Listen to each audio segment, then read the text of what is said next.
Shalom, jemaat yang dikasihi Tuhan, kiranya kasih karunia dan damai sejahtera Tuhan Yesus Kristus menyertai saudara-saudara sekalian. Bapak Ibu, saudara-saudara yang dikasihi Tuhan, sebagai orang percaya kita dipanggil untuk menjadi murid Kristus. Tentu menjadi murid Kristus adalah bagian yang mendasar bagi kita untuk bersedia terus belajar dan memahami apa yang menjadi kehendak Kristus dalam kehidupan kita. Dan oleh karena itu ada berbagai hal yang kemudian akan menyertai kesediaan kita menjadi murid Kristus. Dan inilah yang menjadi tema kita di dalam ibadah hari Minggu yang lalu, yaitu murid Kristus yang berkomitmen.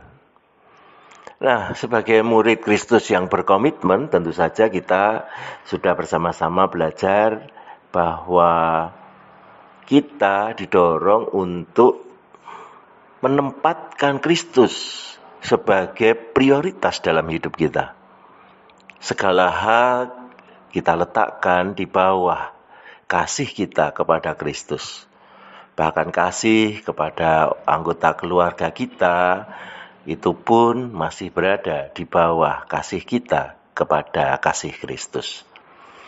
Hal yang kedua, kita didorong untuk berani berkorban, untuk memikul salib, untuk melakukan bagian terbaik kita di dalam kita menjadi pengikut Kristus.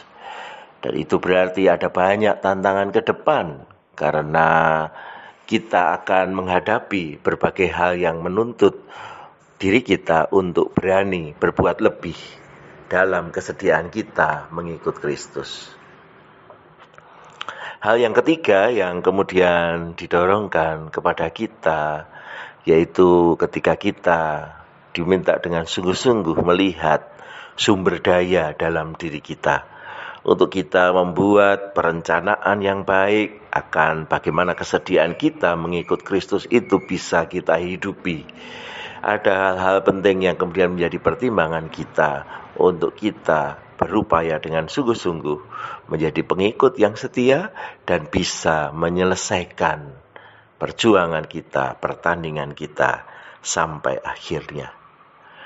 Nah, ketika kita bersedia melakukan bagian terbaik kita, maka kita akan mendapatkan hal terbaik juga yang akan diberikan Kristus bagi kita. Tetapi ketika seseorang yang mau menjadi murid Kristus kehilangan komitmennya, ada sebuah ilustrasi yang kemudian diberikan oleh Tuhan Yesus kepada kita di dalam ayat-ayat yang menjadi kelanjutan dari bacaan kita kemarin. Di dalam Lukas 14 ayat 34 dan 35 dikatakan, garam memang baik, tetapi jika garam juga menjadi tawar, dengan apakah ia diasinkan? Tidak ada lagi gunanya, baik untuk ladang maupun untuk pupuk, dan orang membuangnya saja. Siapa mempunyai telinga untuk mendengar, hendaklah ia mendengar. Nah, dari bagian ini kita mendapatkan gambaran bahwa ketika seorang murid kehilangan komitmen, itu seperti garam yang kehilangan asinnya. Memang pada waktu itu garam berbentuk seperti sebuah batu, dan memang pada mulanya dia adalah batu yang ada di laut mati, di mana kadar garamnya sangat tinggi sehingga batu itu dilapisi oleh garam yang menempel pada dirinya. Dan ketika memasak, batu itu dimasukkan untuk kemudian mendapatkan rasa dari garam yang larut, sehingga makanan menjadi sedap, makanan menjadi enak, batu itu diambil lagi. Tentu dalam jangka waktu yang lama, garam itu akan habis dan batu itu menjadi tawar.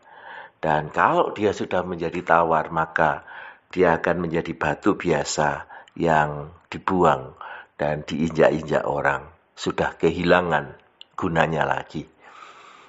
Nah, apakah sebagai murid Kristus kita mau menjadi seperti batu yang dibuang dan diinjak-injak orang itu, menjadi seperti garam yang kehilangan asinnya?